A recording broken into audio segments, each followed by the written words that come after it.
All right, so we have the video explanations of booklet solutions of atomic structure chapter. Now, as part of this video, the questions that I have covered are mentioned in front of you. In the FBO section, question number 1 to 15 and 57 and 58. And in the FBS section, question 1 to 4 and 30 to 34. The questions are based on two concepts. One is quantum theory of light and the other is photoelectric effect. Now let's go question by question and discuss the solutions. Now, the first few questions in the FBO section, they are based on general concepts of atomic number, mass number, right? So you have a reaction in front of you where a missing species is asked, and all you have to do is balance the mass number and balance the atomic number. After this balancing, you will get the value of A and Z, which you can match with the options to identify this species. The second question talks about comparison of Q by M, charge upon mass ratio of these different particles, electron, proton, neutron, and alpha particle. Now, in case individual charge and individual mass, I have mentioned here in this table, but you do not need to calculate the exact values of charge upon mass. Okay, don't go that long approach. Don't divide charge by the mass value and then compare the values. You be a little smart about it. As you can see, for neutron, the Q by M value will be least because of the fact that charge is 0. And if you notice, the charge values are quite similar for the other particles and mass of electron is substantially low. So the Q by M value will be highest for electron. And between now proton and alpha particle, again, you don't need to do the calculation, right? As you know that the alpha particle is doubly ionized helium plus ion. So it has 2 protons and 2 neutrons. So this means the charge is 2q corresponding to that of the protons, and the mass is almost 4m, right? If I take mass of a proton as m and charge of a proton as q.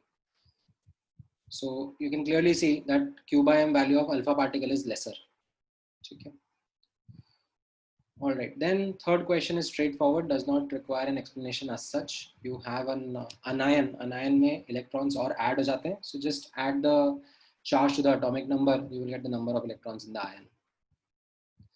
In the fourth question, it uses certain atomic terms. ये हम लोगों ने booklet में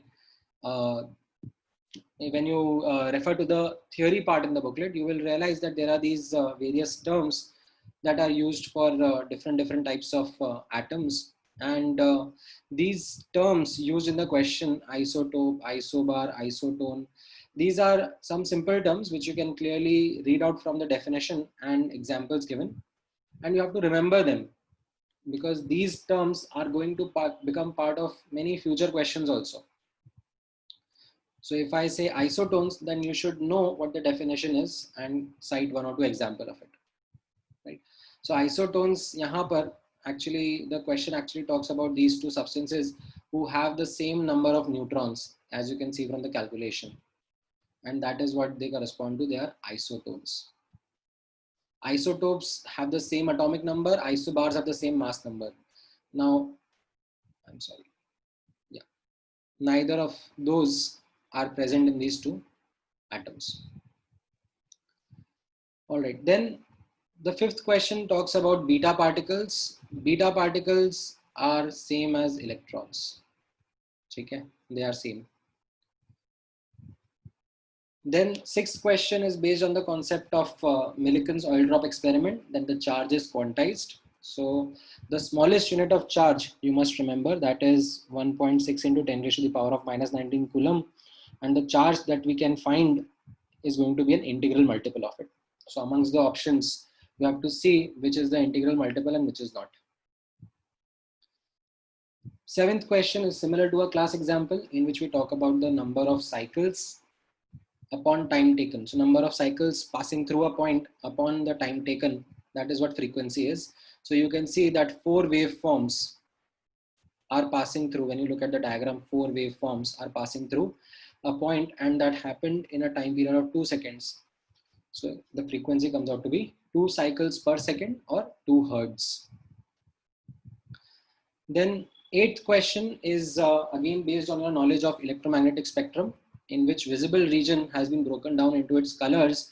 And when we spell it out as Vibgyor, it is in the decreasing order of the frequency. Red has the least frequency, violet has the highest frequency, right? And since energy is proportional to frequency, you can understand which one has the lesser or greater energy.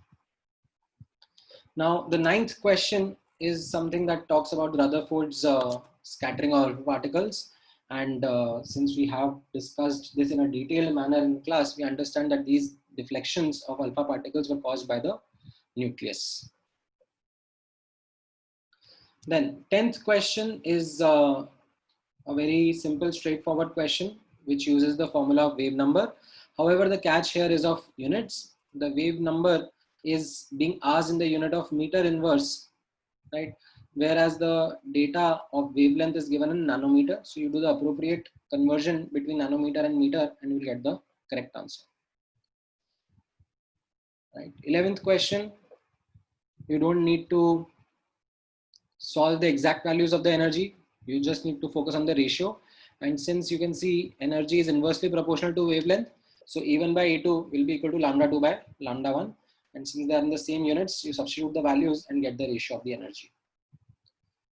Then the 12th question is again a straightforward application of frequency into wavelength is equal to speed. Now in this, again, units is something which is critical.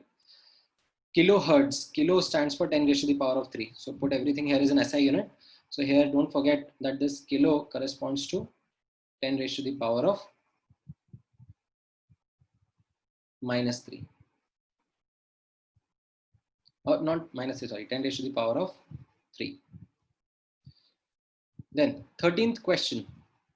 This is again something quite similar to the class examples, where you have a source of light and you have been given that its rating is some 100 watts or 1000 watts, right? It's a 1000-watt radio, and in a time frame of 1 second, because the question says that the number of photons per second, so time frame is 1 second, how many photons are going to be emitted, right? So energy emitted will be power into time, and by the quantum theory of light, we know that this energy of light is quantized in the energy of photons. So if n is the number of photons and h nu is the energy of each photon, again take care of the units, 880 kilohertz likha hua hai. So again kilo ka 10 raised to the power of 3 mat bhulna.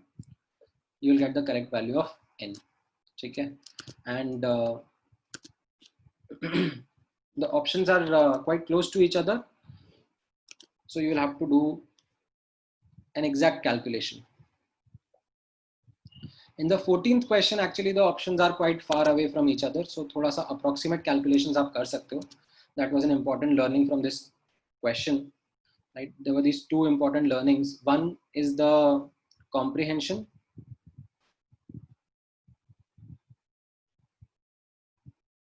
Comprehension of the language of the question.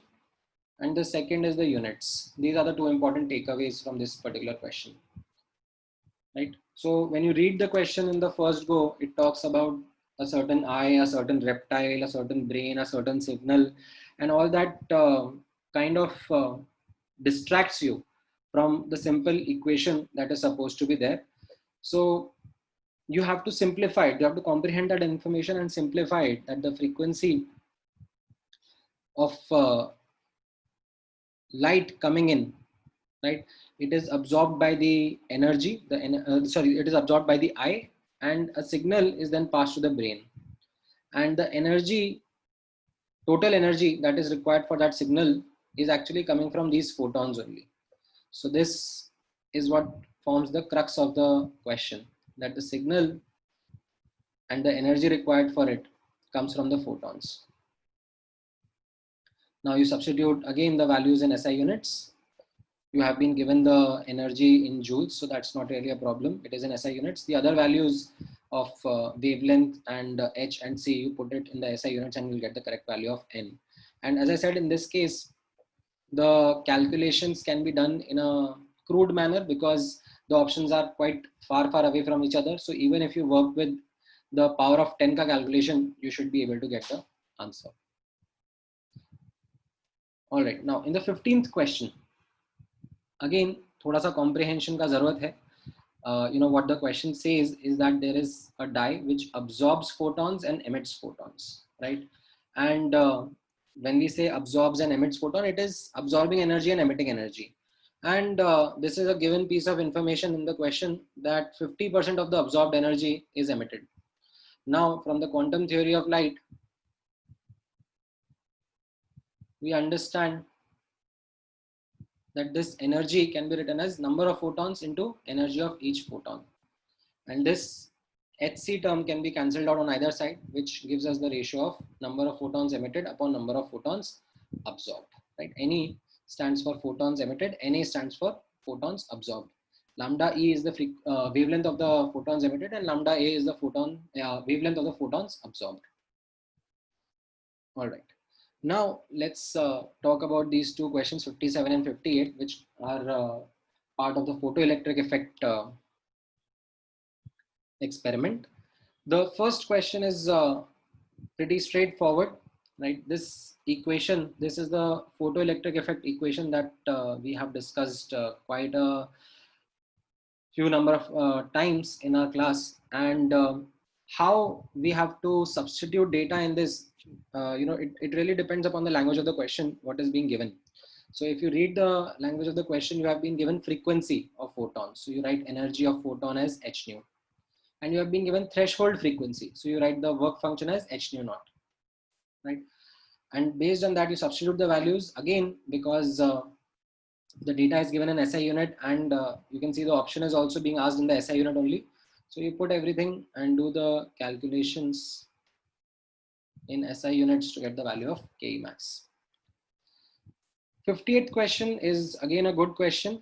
It uses the same photoelectric effect equation, which can be then substituted. The terms in that equation can be substituted as per the data in the question. So this time wavelength of the photon is given. So energy of photon can be written as hc by lambda, and threshold wavelength of metal is given. So the work function can be written as hc by lambda naught. And since the speed of the electron is being asked, I can write that kinetic energy is equal to half mv square. Now post this, everything is math. You have to just shuffle terms here and there and get speed on one side and other terms on the other side. थोड़ा बहुत math लगेगा. Even I made a careless mistake while solving it. So जितना pen चलाओगे उतना आपके लिए अच्छा रहेगा. हवा में करने की कोशिश करोगे तो you might end up making careless mistakes.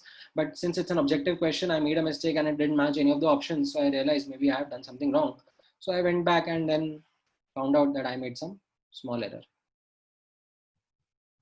All right, straightforward. Now, once you get that expression of V, you compare it with what is given in the question, and you will find the value or find the expression for K as per the given options.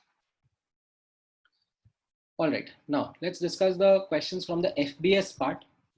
Now in the FBS part, the first few questions are again from the quantum theory of light, and they are all based on the same concept that energy emitted is quantized and can be written as n into hc by lambda, where n will be the number of photons and hc by lambda corresponds to the energy of each photon. So since the data given is of power and time, and the calculation is being done in the frame of per second, so time taken is 1 second, power rating is given to you, substitute the SI values and you'll get the value of wavelength. Now, since you got the calculation in SI unit, what you will get is actually also in SI units, but because I have done the interconversion, I have reported the answer here in the units of nanometer. Check, yeah. Although question doesn't mention in what unit you should give the answer, you could have given the answer in the units of meter also. That's also fine. Okay. Now, in the second question, it is the same question, just एक नया यहाँ पर ऐसा एक efficiency का term और add हो गया, right? So the bulb is going to consume energy which is equal to its power rating into time taken. Okay, this is going to be the energy consumed, 75 into 1. and out of that 15% is converted into light. Okay, that is what is going as light ka energy.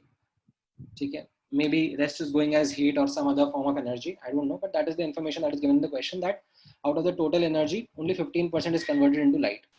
And this light energy, as per the quantum theory of light, can be written as n hc by lambda. N means the number of photons and hc by lambda means the energy of each photon. Again, you substitute each value in SI units, you will get the correct answer of n. ठीक है, थोड़े calculations यहाँ पे subjective questions में TDS होते जाते हैं. Objective में फिर भी ऑप्शंस आपके सामने रहते हैं where you can do some approximations and match the closest one.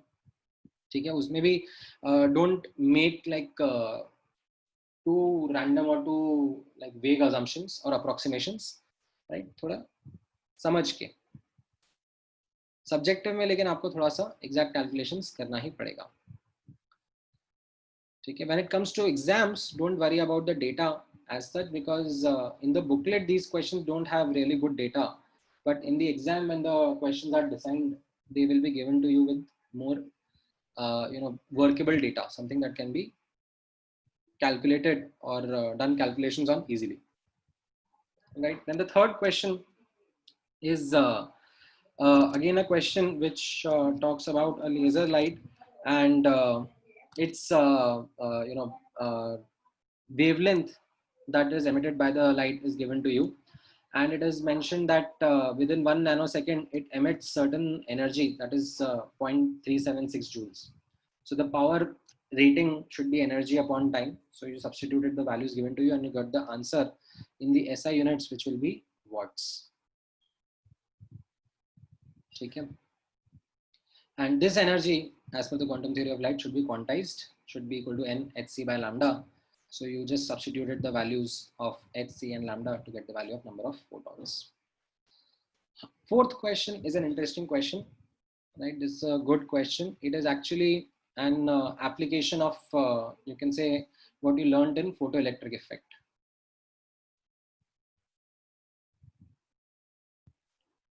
It is not exactly the same thing, but the underlying concept is same, that you have an iodine molecule and a photon strikes and breaks the bond, and then two iodine atoms are formed. Okay. Now what is going to happen is that the photon that is going to strike is going to use its energy in two ways. One is to break the bond, okay, and the remaining energy will be imparted as kinetic energy of the iodine atoms. ठीक है, since यहाँ पर दो iodine atom है, what I should get from the equation is the total kinetic energy imparted to both the atoms, right? And since no other data is mentioned, what I would say is that that kinetic energy is, say, equally distributed between the two. Okay, it might not be possible, it might be possible that uneven distribution may also occur, but उसके लिए और data लगना चाहिए question में, that is not given to us. So यहाँ पर ध्यान से ऑब्जर्व करना, one photon breaking one bond, ठीक है, this is important, one photon breaking one bond and ejecting two atoms with certain kinetic energy, right? Now the reason why I highlighted it, because the data in the question is not that pleasant, so you need to first get it down to this level. So you have been given the wavelength of the photon, so that's perfect. You substitute it in the formula of hc by lambda and you will get energy of one photon, ठीक है, in joules. SI units में डालोगे, SI unit में मिल जाएगा. However, the bond energy that has been given is something that is given to as 240 kilojoule per mole. ठीक है, this is for 1 mole of bonds, but I don't want for 1 mole of bonds, I want for a single bond. So that's also something that you can do. So convert the first kilojoule into joule, right? For kilojoule you wrote 10 raised to the power of 3 joule, and for mole you wrote that 1 mole is equal to 6.02 into 10 raised to the power of 23 bonds. So you substituted the value and you got the answer of bond energy at a per bond level. That is something that you can substitute in the formula. So you substitute these two values, the energy of photon and the bond energy per bond, and then you will get 2 times kinetic energy, because kinetic energy of each iodine atom is being asked. So that's why I did 2 here. And then you solve this, thoda sa math lagega wapas se, and you will get the answer as this value. ठीक है? So this was something which was a photoelectric effect के जैसा application, that the energy of photon is being used in two ways, one to break the bond and the remaining energy is imparted as kinetic energy to the atoms. ठीक है? तो इसमें एक तो ये concept लगा, ठीक है? This was something that was an interesting application of that concept. And the second tricky part of the question was the fact that you had to work with the data, and that data goes at a one photon, one bond and the two atom ka level. So energy of photon wasn't really a problem, but I think, yeah, this again took some time for you to comprehend that the bond energy is given in kilojoule per mole. So you need to first convert it into per bond level. ठीक है? आप इस तरीके से बोल सकते हो कि एक मोल बॉन्ड को ब्रेक करने के लिए आप इसमें यूनिटरी मेथड भी यूज कर सकते हो. ठीक है? बॉन्ड कितने हैं और एनर्जी कितना लग रहा है, तो एक मोल को ब्रेक करने में 240 किलो जूल लग रहा है. ठीक है? तो एक मोल मतलब कितना होता है? 1 mole is equal to Na, है ना, एवोगैड्रोस नंबर. तो एक बॉन्ड को ब्रेक करने में कितना लगेगा? तो you can do the cross multiplication and get the answer in kilo joule. But kilo joule को भी जूल में कन्वर्ट करना जरूरी है. सो के को 10 की पावर 3 से रिप्लेस कर देना. ठीक है? ताकि जूल्स में आंसर आ जाए, because joules is the SI unit, not kilo joules. ठीक है?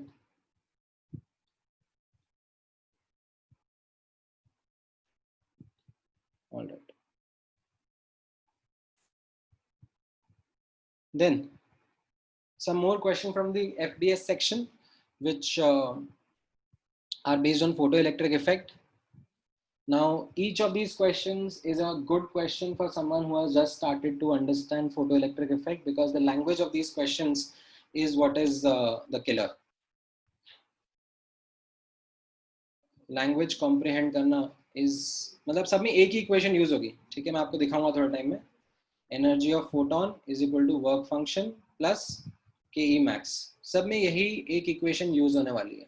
ठीक है?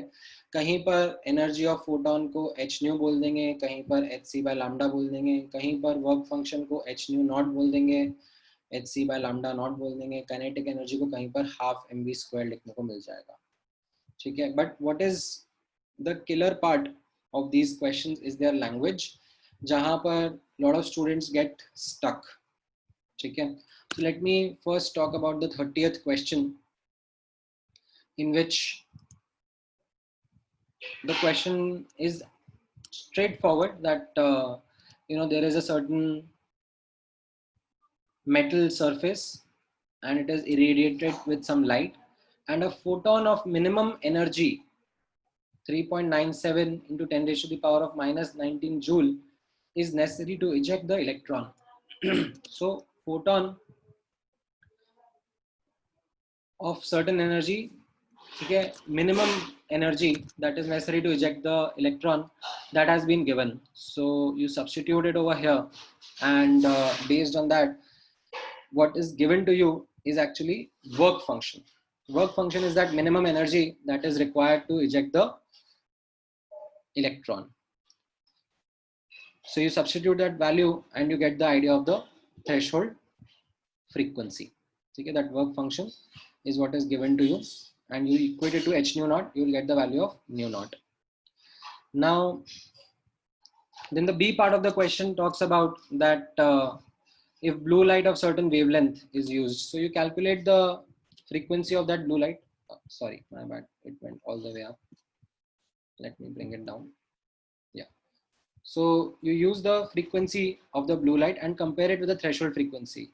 If the blue light ka frequency is greater than the threshold frequency, then yes, photoelectric effect will be observed. But if it is less than that value, then you will not see the photoelectric effect. Okay. All right. 31st question. 31st question is, relatively easier. The language is not that difficult. You have been asked the threshold wavelength and you have been given the work function. So you know the relationship between the two, that phi is equal to hc by lambda naught, And since you would have studied the simplified units of electron volt, right, you can write that phi in electron volt can be written as 12400 upon lambda in angstrom. Okay. And that is something that you can substitute directly over here to quickly calculate the values of the wavelength in angstrom. And if you need to report it in nanometer, that's also fine for different metals. So 31st is a straightforward question. Now 32 is again a good question, and this is something which is again where the language is quite crucial. So you have been given the energy required to stop the ejection of electrons. Now energy required to stop the ejection of electrons. So the electrons are, or electrons possess a kinetic energy of 0.24 eV, and this much energy is going to be required to stop the electrons. Okay, so that the again read out the language of the question. The energy required to stop the ejection of electrons from copper plate is 0.24 eV. So what it says is that the kinetic energy of the ejected electrons is 0.24 eV. Now lambda is given to you. You use the photoelectric effect equation, and you can use the energy of photon as 12400 upon lambda in angstrom to get the work function. You will get it in the units of electron volt. Okay. All right. 33rd question. Again, the language of the question is what is crucial here. Binding energy that is being spoken about in this question is actually the work function. That is the energy that is required to eject the electron out of the metal atom. Right. So you can also call it ionization energy, because after removal of the electron, what is left is an ion. Okay. So you can call it ionization energy also, or binding energy also. This is the work function, and you are being asked in the question that what will be the threshold frequency if this is the work function. So you remember the relationship between the two, that work function is equal to h nu naught. However, what is important to understand here is that this used to work again at a one atom one photon level. ठीक है, one atom and one photon level. So यहाँ पर जो आपको work function का data दिया हुआ है, that is given to you in kilojoule per mole. ठीक है. Now what you should do is you should calculate this work function at an individual atom level, right? So again, either you can use the unitary method or just do the calculation here. So यहाँ पर आप observe करना that number of atoms and the work function. So for 1 mole, okay, that is any number of atoms, the work function is 180.69